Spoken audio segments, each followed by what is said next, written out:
All right, thanks, guys. Happy Friday to you.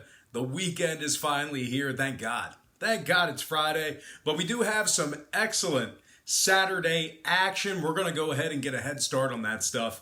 And we're going to begin in the NBA playoffs. Philadelphia taking on Brooklyn, 3 o'clock Eastern tip-off in Brooklyn. The Sixers open -2, total open 233. And since this one opened up, we've seen a half a point fade of Philadelphia when it comes to the spread. We've also seen movement downward on the total, down to 232. So once again, the Sixers open -2, down to -1.5. Total open 233, down to 232. 66% are leaning Philadelphia, 61% shaded toward the over. Right now, the Sixers are up 2-1 in this series. They are 4-2 against the number in their last 6. Philadelphia ranks 3rd in scoring. They're averaging 116 points per contest in that category there. They also rank 7th in field goal percentage and 4th in offensive rebounding. Now, Brooklyn on the other side, a little bit of a different story. They're covering just 47% of their games at home. They also gave up 131 points and 145 points respectively against Philadelphia in their last 2 games in this very series. Now, Brooklyn ranks 24th in defensive rebounding, and they are allowing 112 points per contest at the Barclays Center. Now, total-wise, Brooklyn is just 33% of the over at the current total. Philadelphia just 48% of the over following a day off. I'm going to purchase the half a point. Yeah, you like that. I'm going to buy the hook. All day, I'll never stop. Assholes. I'm going to buy the hook and take Philadelphia -1 and the under 232 in that matchup there. I'm not bringing back Hook Watch 3.0 because we couldn't even make it one measly day without losing by half a point. 2 games, by the way. But anyway, Hook Watch, that's for another day. We can answer that in the comments section if anybody wants to know what Hook Watch is. But anyway, let's go ahead and take a quick timeout and warmly welcome you to the show after that provocative language. Not very good out of me. But anyway, once again, it is Friday. Happy Friday to you. The weekend is finally here. Just got to remind you to check me out on my website at patreon.com/BrockPage. Man, we're doing really, really well this week, and we've been tearing it up in Major League Baseball. Patreon.com/BrockPage. Link is in the description section below. We do daily picks on that website. There's also plenty of free content there as well. And as always, if you are a current patron of mine and you're currently watching me right now, I simply cannot thank you enough. You most certainly make it all worth it. All right, let's go ahead and hop back into some more lines and personal leads for Saturday's NBA, NHL, and Major League Baseball action. All starts Eastern Standard Time. And on deck, we've got Nuggets, Spurs, 5:30 Eastern tip-off in San Antonio. The Spurs open 3.5, total 211. Now, we are seeing a lot of movement on the total in this matchup here. And actually, a 3-point move toward the under, down to 208. A little bit of movement downward on the spread as well, down to -3. So once again, the Spurs open 3.5, down to -3. Total open 211, down to 208. 58% are leaning San Antonio, 69% shaded toward the over. Now, Denver's failed to cover in 4 out of their last 5 games. They're down 2-1 in the series.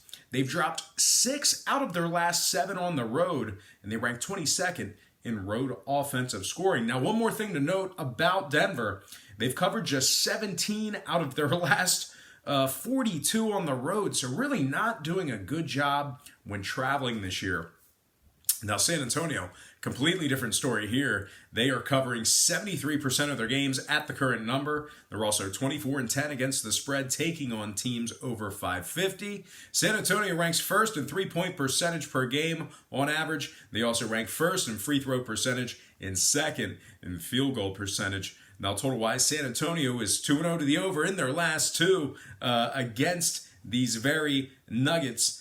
Denver 5-2 to the over in their last 7. I'm going to lean San Antonio -3 and the over 208 in that matchup there. Next game, Bucks Pistons, 8 o'clock tip-off in Detroit. Milwaukee's -8, total open 217, down to 216.5. 72% are leaning Bucks, 61% shaded toward the over.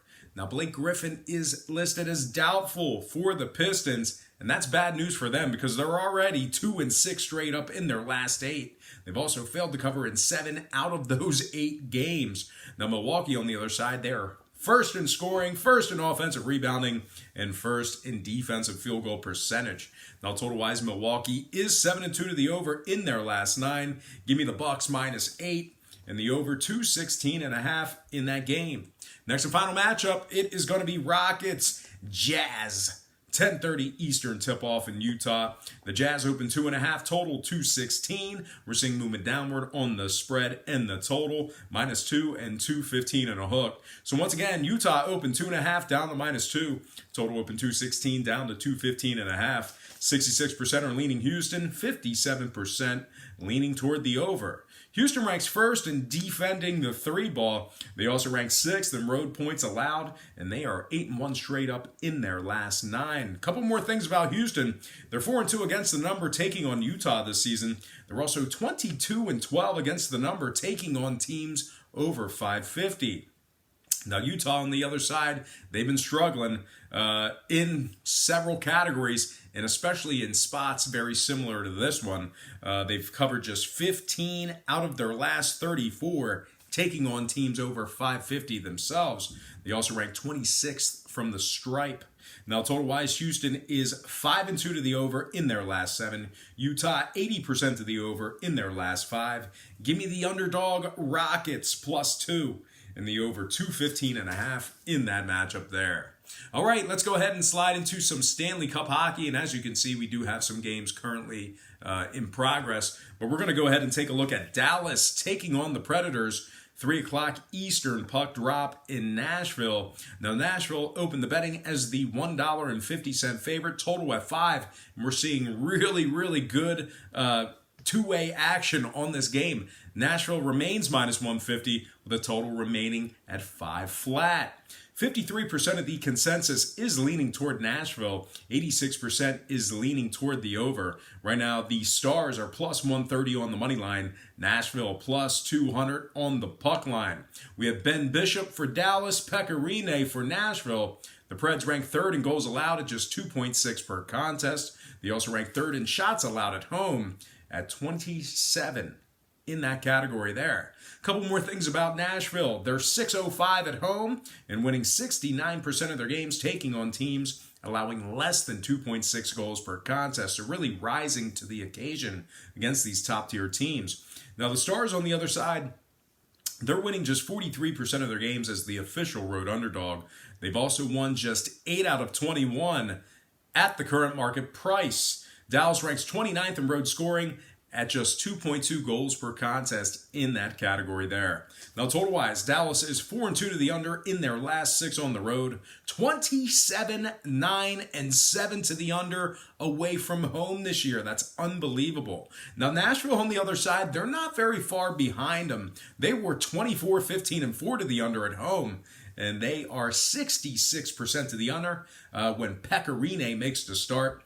So kind of a chalky play here, but I'm thinking it's going to stay under. I like Nashville -150 and the under 5 goals in a tight one. Next game, Jets, Blues, 7 o'clock Eastern puck drop in St. Louis. The Blues open 160, total 5.5. Not a whole lot of movement on the total, but we did see a 20-cent fade of the Blues when it comes to the money line. They're now -140. So once again, St. Louis open 160, down to -140. Totals 5.5. 56% of the consensus is on St. Louis, and 77% is leaning toward the over. Now, right now, Winnipeg is +1.25 on the money line. St. Louis +195, laying the goal and a half. We have Hellebuck for the Jets, Binnington for the Blues. Now, if you like the Blues in the spot here, and I forgot to mention earlier, the Dallas and Nashville series is tied up at 2 games apiece. This series is tied up at 2 games apiece as well. And our next game is also tied up at 2 games apiece. So that is exactly what you want if you are the NHL. Very highly competitive playoff hockey, especially after the best team in like almost the history of the NHL got swept by Columbus. But anyway, let's get back on track here.